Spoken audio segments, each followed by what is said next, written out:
Good morning. Today we are going to make a super simple pot holder using one stitch, single crochet.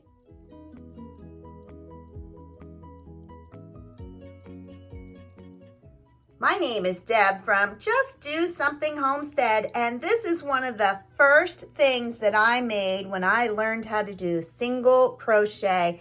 It is such an easy pattern. Once you get started, you're going to start making tons of these. This pattern is actually made in a round, and you continue to go in a circle around and around. And then when that round meets each other, you're going to sew one seam across the back. It is so easy to make. To start this pattern, you're going to want 100% cotton, and these are peaches and cream. I got those at Walmart. And you do not want acrylic. Acrylic will melt when you put something hot on it. So this is 100% cotton. On the back, you will see it is size 4, which is medium, and they are recommending an H hook, which is what I'm using today. H or number 8, which is 5 millimeter. The pattern itself uses only one stitch, and that is single crochet. So this is an excellent way to learn how to use the single crochet and to create something that is useful and fantastic. As I said, it is double thick. That's because you have two thicknesses. You have the front and the back. And I usually put the one without the seam on the top, but doesn't really matter. When I stitch it together, I will show you how to do it so it is a flat seam. You can obviously use a solid color, a variegated, or a combination, and I am just having a blast finding out different combinations that work well. All right, let's get started. And if you hear a different noise in the background, we have a visitor for the next month or so, and this is Jim's mom's bird. For this pattern, I am going to use black currant, which is actually the purple, and this one is psychedelic. Interesting. I like that it had so many options of colors in it.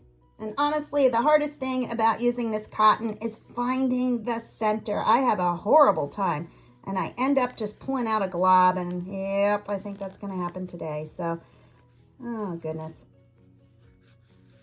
There we go. That wasn't too bad. All right, and then I just keep on going until I find the beginning. There it is. I'm going to loop this around my finger and go under, over, and twist. That makes that simple knot. Tighten it on up. And the first thing I'm going to do is chain 33. Now, if you don't know how to do a chain, I would suggest going to my very first video, and I will put the link down below. So 33.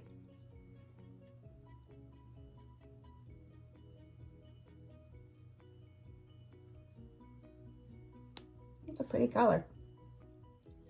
And that's a chain of 33. Now I'm going to go to the second loop from the end and put 3 single crochets. So 3, not in the first one, but in the second. So 1,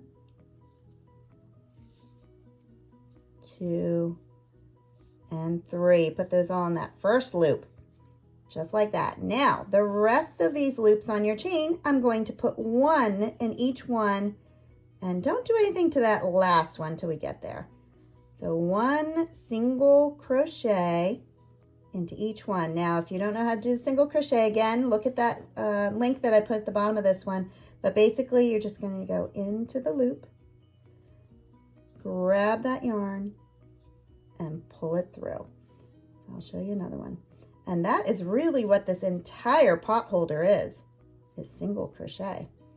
So into the next loop, grab it, pull it through. Oh, I'm liking these colors. All right, put 1 in each stitch until you get to the very end, and then just hold on, and I'll tell you what to do in that last one. I have 1 single crochet in each stitch, and I am all the way to that last one. Now, just like the first stitch, we put 3 in it. I'm going to put 3 in this last one. And this is a little tricky because he's kind of tight. Oh, no problem. All right, so 3 stitches into that last one. So 1, 2, and 3. Now, we have just come from this direction. So we started over here. We put 3 in that first one. We went all the way across. We ended up with 3 in that last stitch. Now this is what's different. We're going to turn your project upside down. And you're like, upside down? Now we have 3 in that one. I am going to go to that next stitch and I am going to be crocheting in the other side of the chain. So you're just making a big old oval. So I am going to go in that one and do a single crochet. All right, and now I'm going to go the whole way across doing single crochet. Oh, dropped a stitch.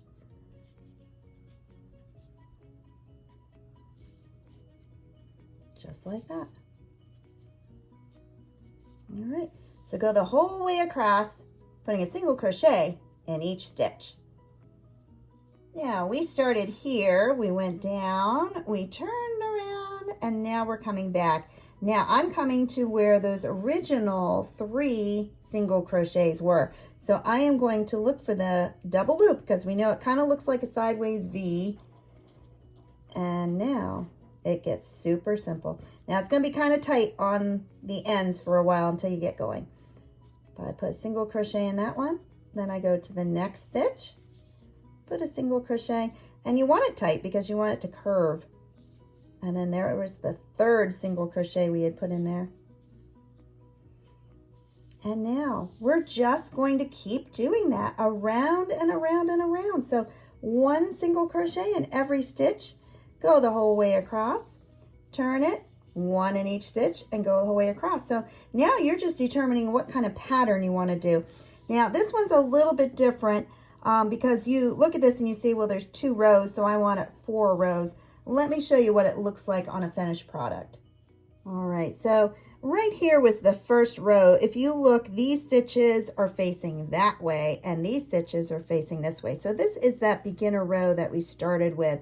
So remember that if you're doing like 4 stitches that way, it's actually going to be 8 stitches because you have both sides of it.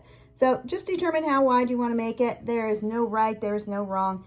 Whichever one you want more of. The other thing is you can have a perfect square, or you could literally have one that's about this size. It's up to you, the shape and the size that you do, but I try to get mostly square on them. And I'm going to try 5 rows on each side, so that would actually be 10 rows total. So I'm going to do my 10 rows and then I will be back with you. So just keep going around and around and around till I have 10 rows from top to bottom. All right, I have 10 rows of variegated. 1, 2, 3, 4, 5, 6, 7, 8, 9, 10.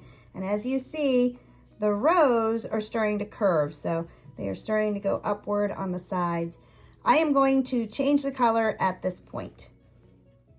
I like to change my colors right on a curve. So either that one or this one, but this one is equal. There's 5 stitches that side, 5 stitches that side. So I am going to change colors right on that curve. And I do that by starting my single crochet. And at that point, I am going to cut the tail off. So move that out of the way. So what I have now is a started single crochet. Now I take my purple and make a loop, just like that. And that's what I pull through my stitch. And just pull it tight. Where's my tail? There it is. Pull it tight and tie those 2 ends that I have. Let me set that down. And I'm going to tie those 2 ends. And you want it fairly tight. Now all your loose ends will be on the inside of your pot holder, so you're not going to see it at all. All right, so I have successfully changed the color. Now I just go to the next stitch and I'm only going to be grabbing that purple, just like that. All right, so continue doing the next color all the way around. Now you don't have to change colors. I could have done this entirely in variegated, or I could do it entirely as one color. But I am going to keep crocheting and see how far we can get on this.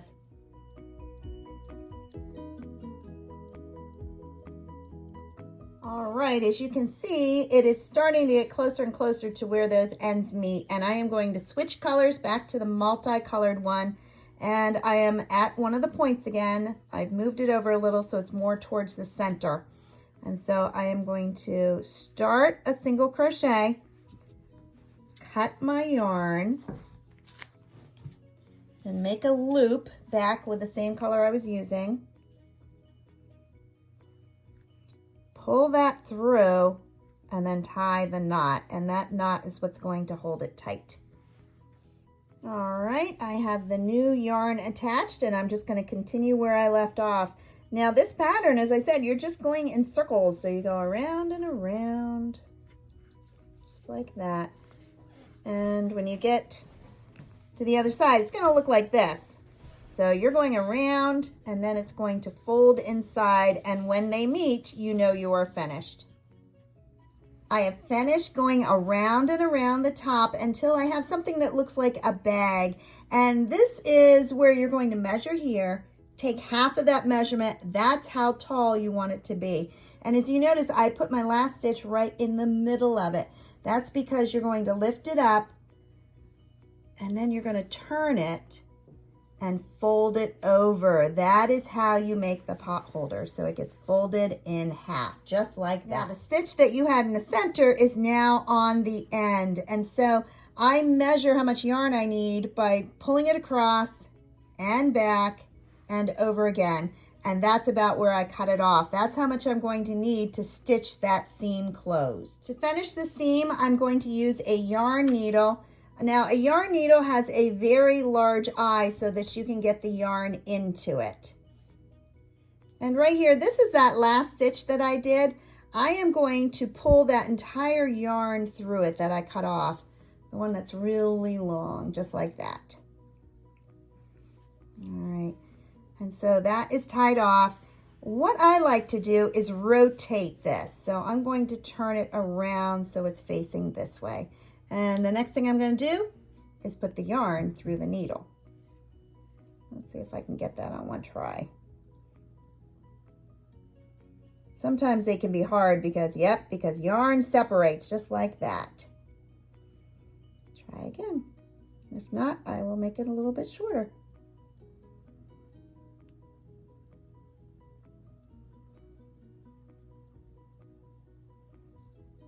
All right, I was able to get the yarn onto the needle. To make a flat seam, I am going to look at each of these stitches and take the outside loop and the outside loop, and that is what is going to make it flat. So I'm going to look at that first one, and I'm going to take the outside loop and go across and take the outside loop. So it's going to look like this, outside loop, and then pull the yarn through and make it tight. All right, so from this point on, that's what I'm going to do. I'm going to go from outside to outside and pull tight. All right, so I'm going to continue to do this outside by outside and pull tight. And I'll meet you right back. And as you can see, that makes a flat seam going across.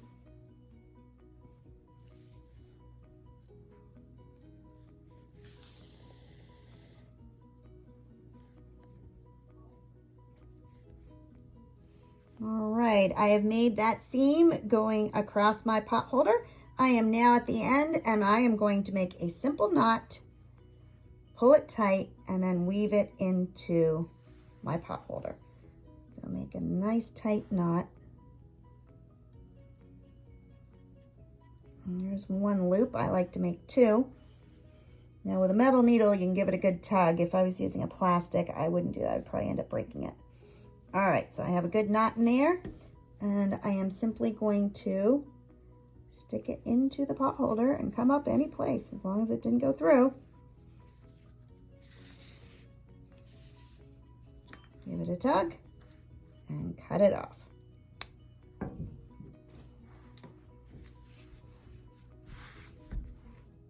And there you have it. That's another pot holder. You can pull it if it's not quite straight and make it straight. I actually kind of like this side of it. Usually this is the back side because of the seam, but I think that is quite nice. Beautiful. This pot holder took me about 1 hour. It took me a little longer because I was filming, but about an hour and you can finish your own pot holder. If you enjoyed this project, please like, subscribe, and share. And remember, every week I add a new project to our list. Have a blessed day. Bye-bye.